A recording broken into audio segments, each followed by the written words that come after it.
If you're learning German or want to learn German, you're not alone. There are more than 15 million people out there who are learning German as well. Most of them have one question, which is, how long does it take to be able to speak German freely and fluently? How much time do I need to reach my goal? 6 months? 1 year? Or maybe 2 years? How long? Well, I'm here to finally answer this question in today's video. According to the German Foreign Office, Deutsches Auswärtiges Amt, there are 15.5 million people from more than 100 countries learning German as a foreign language. 72.6% come from Europe, 11.5% are from Asia, 10.6% are from Africa, and 5.3% are from North and South America. By the way, this is not too much compared to the numbers from the year 2000, for example. Back then, there were over 20 million German learners. Millions of these learners, and maybe you're one of them if you clicked in this video, are wondering if there is a chance to speak German like a native speaker, and if so, then how long it takes. And to be honest, to answer this question, we first need to define fluency and determine at which level you can speak German fluently. As you know, there are 6 language levels, no matter whether you're learning German, Italian, Spanish, or any other language. And these levels are A1, A2, B1, B2, C1 und C2. Real fluency usually starts at C1 or C2. But the good news is, at the B2 level you can already talk to native speakers with a good degree of fluency, and you can also handle most daily situations. So let me tell you why the B2 level is a good start to reach fluency. Why B2? Because starting from B2 or B2 in German, according to the CEFR, the Common European Framework of Reference for Languages, quite a long name, you can understand complex texts on various topics. You can also communicate fluently and spontaneously with native speakers, express current issues, and discuss the pros and cons of different topics. And by the way, the CEFR is called in German Gemeinsamer Europäischer Referenzrahmen für Sprachen. Gemeinsamer Europäischer Referenzrahmen für Sprachen. I've been watching you for a couple minutes now, and you still haven't told me yet how long does it take.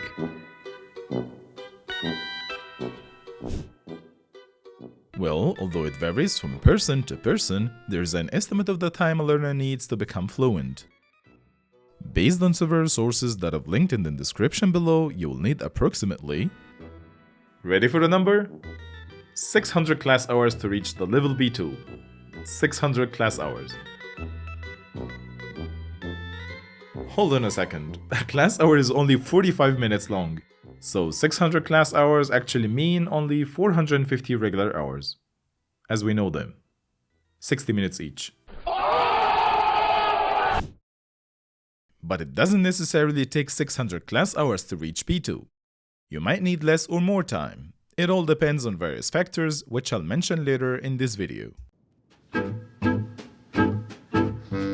So let's take the example of a new German learner, and let's call him Ali from Egypt. Ali is willing to learn German, but he is not under time pressure. He's a medical student and he can dedicate 3 hours twice a week to learning German, attending a course, or something similar.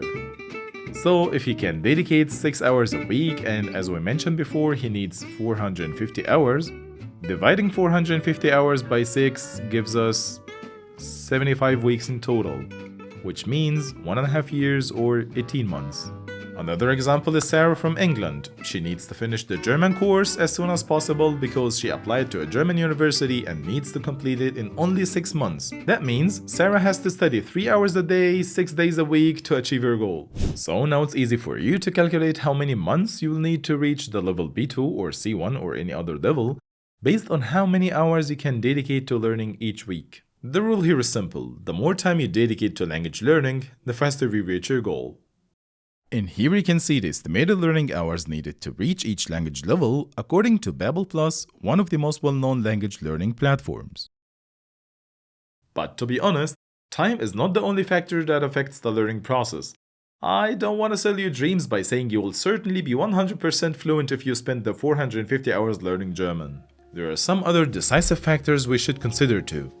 And for this video, I chose the 5 most important factors in my opinion. The first factor, as we mentioned earlier, is the time you can dedicate. Capiche?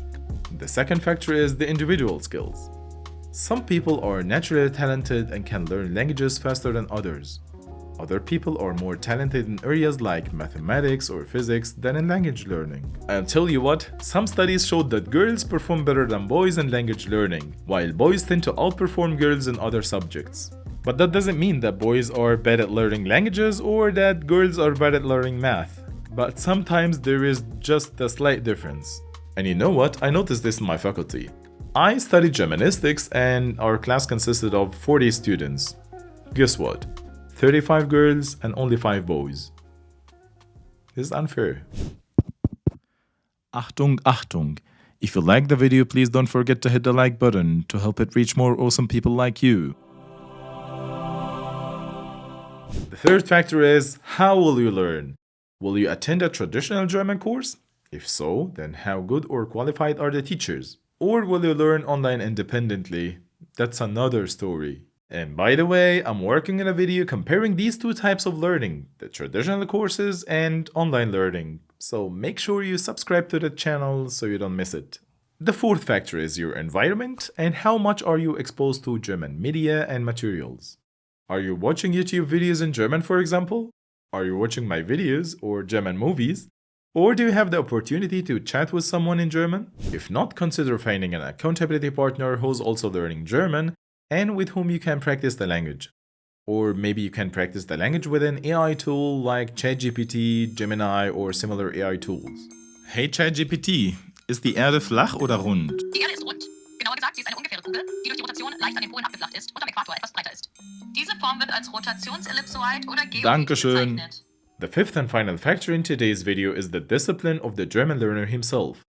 I personally know some students who suddenly decide to take a break for 2 or 3 months. The sad news is that when they come back, they find themselves struggling to remember what they've learned before. On the other hand, I've seen other students, good students, who could make it so much faster than expected because they worked hard, never missed a class, and they put in extra effort. So if you want to master the German language, you've got to consider all 5 of these factors. The time you can dedicate, the individual skills, how will you learn, your environment, and discipline. So at the end, I wish you all the best of luck in learning German, and I want to tell you something. If you're interested in more educational content for German learning, feel free to subscribe to my channel. You will not regret it. If you like the video, please don't forget to hit the like button. It helps the channel. And if you have any advice for learning German, please share it with us in the comment section below and we'll discuss it together. Thank you so much for watching and your support, and I'll see you hopefully next time. Macht's gut, schönen Tag noch, tschüss.